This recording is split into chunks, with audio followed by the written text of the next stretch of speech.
Hey Professor, my name is Yuki and my financial analysis project is about Starbucks Corporation. As you can see here, I will be covering 4 parts today in this presentation, which are the overview of the Starbucks business, the current events that are affecting the company, and a detailed financial statement analysis based on what we've learned this summer. And lastly, I will draw a conclusion and probably give some investment suggestions for those who are considering whether it's worthwhile investing in Starbucks. All right, now let's go through them step by step. The first part is business introduction and history. As most people may know, Starbucks Corporation is an American coffee company and a coffee house chain, which was founded in Seattle, Washington in 1971. And now it has become the leading roaster, retailer, and marketer of the specialty coffee in the world. Along with coffee, Starbucks also sells hot and cold drinks which can be made to custom order, such as Frappuccino drinks with different flavors, and caramel Frappuccino is my favorite, by the way. And Starbucks brand itself, as a hip and very modern coffee store, it is very brand conscious. As of early 2019, the company operates over 30,000 locations worldwide, including upwards of half of it, which is around 15,000 stores in the United States, and the other half stores are located in more than 60 countries in the world, with the largest numbers located in Japan, Canada, the United Kingdom, and China. And now it is serving 20 million or more customers every week. Also, as you may notice, I put 3 different logos here. The first one is its original brand logo, which was used from 1971 to 1987, and the second one was used from 1992 to 2011, and it is still being used as a secondary logo, so you will probably still see it. And the third one is redesigned logo used from 2011 until now. Next is Starbucks history. I've organized a timeline here and posted several key moments in the history of Starbucks.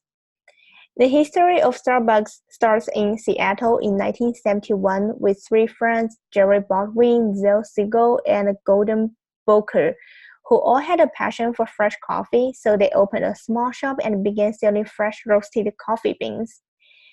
In 1982, Howard Suzy joins Starbucks as a director of retail operations and marketing. Starbucks begins providing coffee to 5 restaurants and espresso bars. By 1992, Starbucks had 140 outlets with revenues of $73.5 million and a company value of $271 million.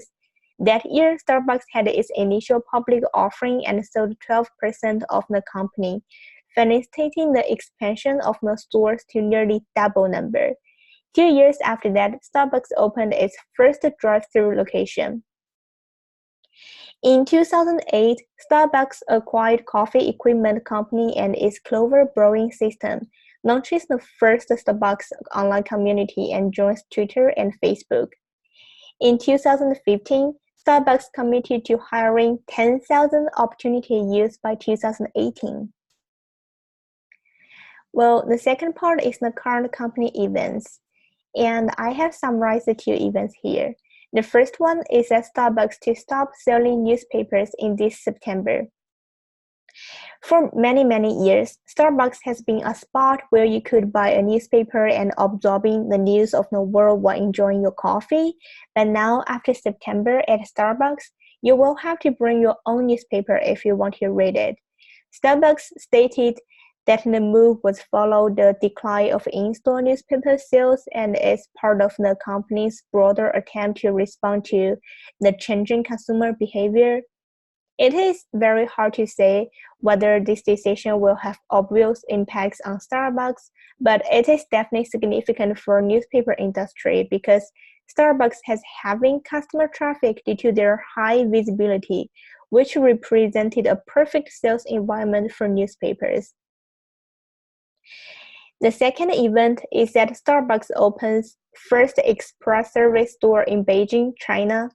The store is located in the city financial district, offers limited seating along with mobile order and pay and delivery service. The limited seating format is one that the Chinese competitor Luckin Coffee Inc. This move by Starbucks is to adapt the characteristics of China's large population and fast pace of life in Beijing. It also shows that Starbucks is under pressure of its competitors in the same industry. Next, and the most important part is the financial statement analysis of Starbucks.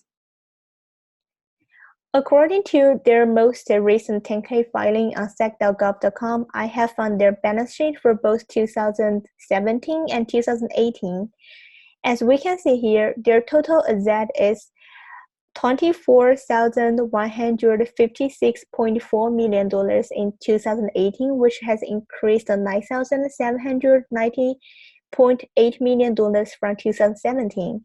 Their total liabilities also increased rapidly by $14,072 million.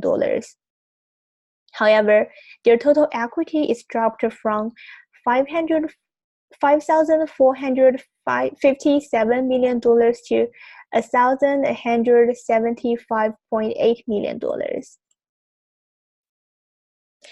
As we've learned, in order to evaluate a company's performance, we want to look at its return on investment rate. So I got these two graphs here. The first table tells us that Starbucks generates relatively higher returns on investment than it costs the company to raise the capital needed for the investment. And its return on investment rate keeps increasing since 2018. And the second graph gives the investment horizon of 30 days. Starbucks is expected to generate 1.64 times more return on investment than the market. Therefore, this data shows that Starbucks has a strong performance. In order to better analyze its financial statements, I prepared a vertical analysis of Starbucks' income statement, which measures the relative size of the different accounts on a financial statement. From this statement, we can see that the cost of sales, including occupancy cost as a percentage of total net revenues, increased 80 basis points.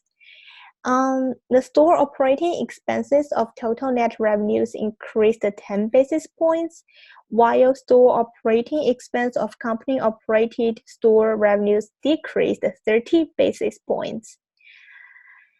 The general and administrative expense of total net revenues increased 60 basis points, which increased a lot. The combination of these changes resulted in an overall operating margin of 280 basis points in 2018 when it compared to 2017.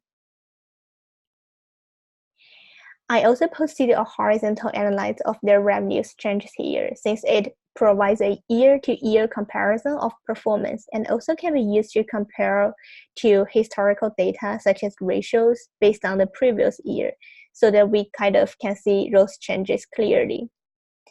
From this table, we can draw the conclusion that the total net revenues increased to $2.3 billion or 10% over 2017. It is primarily driven by increased revenues from company-operated stores, which is $2 billion. And the licensed store revenue growth also contributed to the increase in total net revenues, which is $297 million. And the other revenues decreased $4 million, primarily driven by the absence of revenue from the sale of their taco brand in the first quarter of 2018.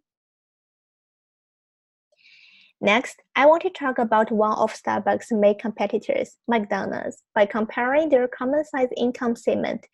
We're doing this because the common size income statement removes dollar value biases, and therefore we can see the differences between companies more directly. So this is the common size income statement for McDonald's.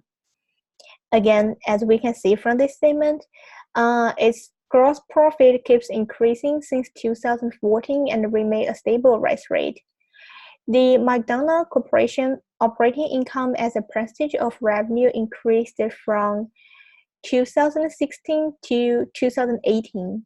Its income before provision for income taxes increased from 2016 to 2017, but then it slightly declined from 2017 to 2018.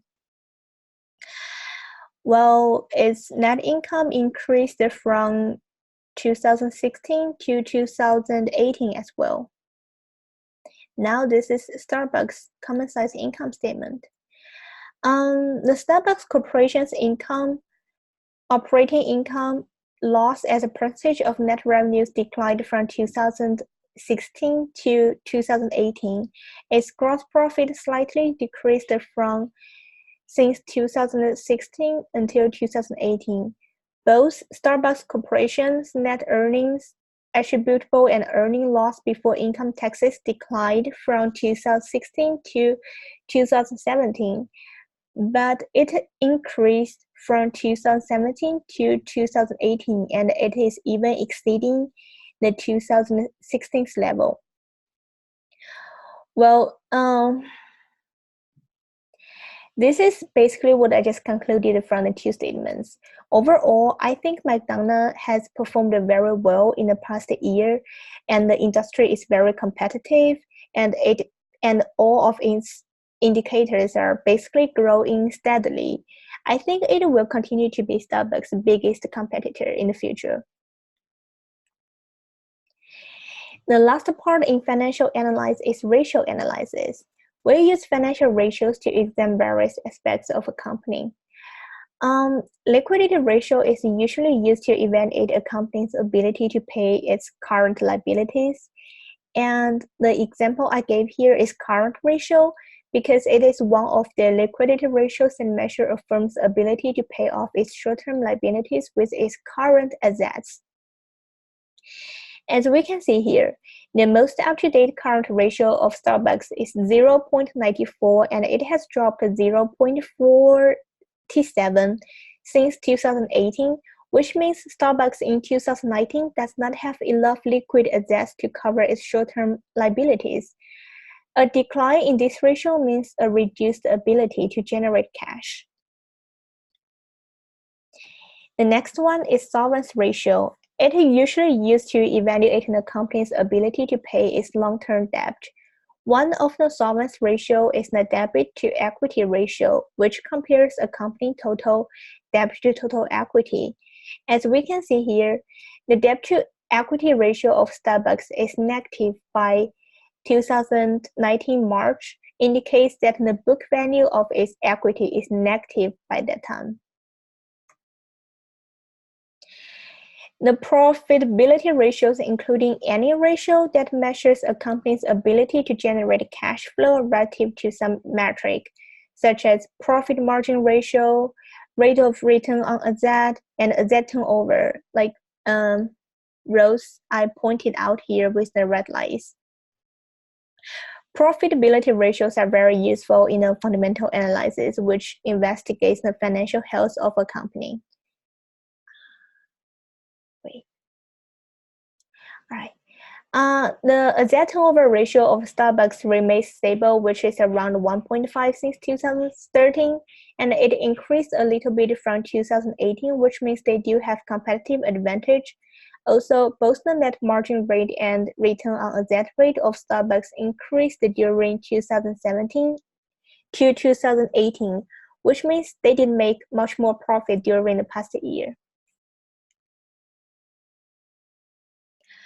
Well, after understanding the operating situation of Starbucks and analyzing its financial ratios, I feel like it would be a worthwhile investment because Starbucks financials look pretty good. Its net income is steadily increasing while the company is keep operating expenses in line, and most of its profitability ratios are increasing as we mentioned above. On the other hand, it also has strong earnings and realistic expansion plans, including the smart introduction of the Microsoft Outlook add-in, and this will definitely increase the price of their stock. Financially, Starbucks is in a good condition to continue to grow and expand its reach in both in the Americans and also internationally, which means it will bring us profit if we invest. All right, that's pretty much all I have for this project, and I have all the links of the references I use in this presentation, so feel free to click on it if you're interested. Thanks for watching. Bye bye.